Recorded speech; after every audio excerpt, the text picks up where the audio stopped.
My name's Luke Barnatt. I'm from the Tsunami Gym in Cambridge, Sparring Fight Centre. I'm 4-0 as a professional, and I was 7-1 as a semi-pro. I'm a middleweight, but I also fight like catch weight, a little bit above. When I was growing up, I didn't even know MMA existed. So when I was a kid, I had a bit of a weird sort of dream, if you would. I wanted to be an architect. From like the age of about 9, I think it was. I always wanted to build buildings. I used to say to my parents, oh, I'd love to, you know, I was a bit weird. I used to love Lego. I was massive on Lego. Got to about the age of 14, 15, realised you had to go to university for like 7 years, and it sort of thought, nah. I got into MMA when I was about 20, 21. Like, I used to watch it a little bit, but nothing major. I'm not one of those people that was a huge fan of the sport beforehand. I used to be a doorman in Chelmsford, where I'm from, and met Jack Mason, who trained here as well. Like, we become real good friends. I used to come every Tuesday and Thursday. Used to meet Jack after work, and I was like this real eager little kid. And Jack would be waiting outside work for me.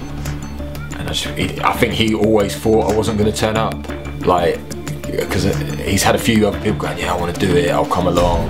And they'll come for 6 weeks and then they'll miss a session or they'll miss it. And I worked consistently every Tuesday and Thursday. I was there bang on 6 o'clock for like 7 months. And he was a bit like, oh. Because I went, got my ass kicked, come home, and just used to complain in the car. It's like an hour drive, and I used to be going, oh, that was horrible. But like, and I used to come back, and I was working real hard in marketing at the time. And I was like up at 6:30 going to work, training in my lunch hour, going back to work, and then going to the gym. And I think he was just surprised at the dedication I had. So yeah, Jack got me into the sport. He's the only reason I've ever done it. He's taught me everything I know, pretty much, apart from obviously the other guys at Tsunami. And that's what I did. And now it's my life. It's all I do. So it's pretty cool. First fight in MMA was not a great experience for me. Like, I fought at UWC. It was my first ever fight, so I'm going back there. It was about 3.5 years ago, my first fight, or 3 years ago. I'd been training for about 7 months, just twice a week. Obviously I did conditioning and other stuff, but MMA I just did twice a week. And I trained with all the pros. Turned up because I was mates with Jack. They chucked me in the deep end. I was training with John, I was training with Jack, with AJ, with Robbie, with Pierre, all of them. I was useless, but I was training with them, and they sort of brought me along. And I fought Alan Pacman at UWC. I won, but I got my jaw broken in the first round.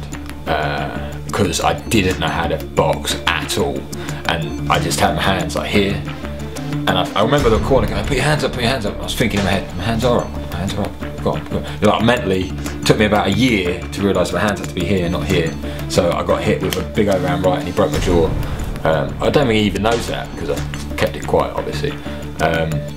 Yeah, that real hurt, and then I beat him by TKO or whatever it was in the second round. So I come backstage, I remember sitting down, there's a picture of it as well, with all the, because everyone from Tsunami come to see my first fight. It was real nice, like, because I've been training, they all come to support me. Tommy, John's brother, never used to speak to me. He's a bit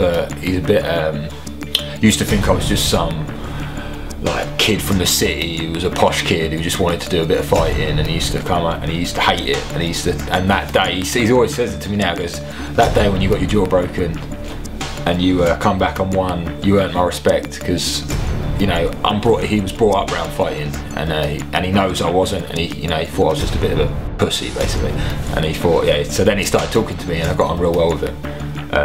But yeah, sitting backstage, and I had all the boys around me, and I was in pain. My leg was all bruised up from like 2 leg kicks or a leg kick or something, and I'm sitting there like this.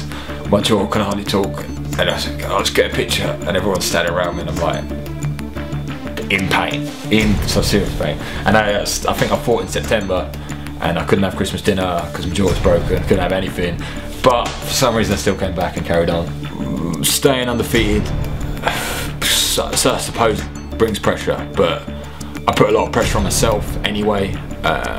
Being a full-time fighter, like I said, there's not many people in the country that do it really, or properly. They say they do it, but not a lot of people do. So I don't think so. I don't think it matters, you know, as long, and it sounds a bit strange, I don't care if I win. I just want to put on a great performance and make sure I'm happy with my fight. And I think if I'm happy with my fight, I'm going to win. You know, like, if I underperform, I could lose, and that'd be the result of underperforming. But I never think like that. I never think like, oh, I've got to win, because I think by putting that pressure on yourself, you can get into a mindset where you worry more about winning than fighting, and you can become negative. So like, you could win the first round, win the second round, and then the third round you can just coast and then get knocked out and lose.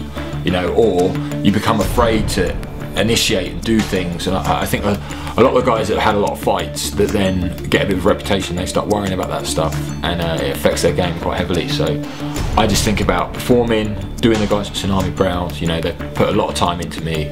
I've had some great training partners, and they've really taken me in and become like part of the Tsunami family, and I just worry about them. Goals for the future. Just keep winning, keep doing well, keep doing what I'm doing, not winning, just like performing well, and I want to be in the UFC. No qualms about that. Of course I want to be in the UFC, everyone wants to be in the UFC, but I want to get there the right way. I want to be number one. I want to be recognised as the #1 middleweight in the country. I'm already the #1 middleweight. I want to be recognised. I want other people to say Luke Barnatt is the #1 middleweight in the country. I want to fight the top guys, top 10 guys. I want to be the next Tom Watson. I want to be, you know, the guy who's BAMMA champion. Everyone, I look up to Tom when I went to see him fight. I saw him fight Jack Marshman at BAMMA 9, and the guy, you know, done great things, and I think he represents the sport well, and I want to do the same thing. I want to represent the sport well. I want to be UWC champ, BAMMA champ, then get the UFC. But I want to fight everyone for it. I don't want to just avoid people and have a couple of fights and then sign a contract for the back door. That's my goal, and then hopefully go into coaching, and I think I'll be around MMA for a very long time. So, and pay back everyone that's done so many good things for me here. You know, like Robbie and Nigel and the guys that looked after me and all my teammates, and you know, I want to do good things for them and see them through, and see the semi-pro guys that are coming through that are talented, that I look at them a year ago and I've just been showing them that they're the future, they're future sparring partners for us, future champions, and just keep them coming through as well. So they're my goals really, and then afterwards be a millionaire. Just start up a business of some sort and just make loads of money. I'm not bothered by money, it's not one of the things, I don't care, but I want to be a successful businessman after MMA. Like, I'm talking in my 40s, and you know, I want to start my own business and be my own boss. It's always been a dream of mine. So I'm my own boss now, but all I do is train, so I'm not in charge of nobody but myself. So I don't think I could ever get a proper job. So yeah, that's the plan. We'll see what happens. Because we were speaking about this last night, something different about me that no one really knows. Well, obviously my friends and that know, but in the MMA world, I never had Christmas growing up.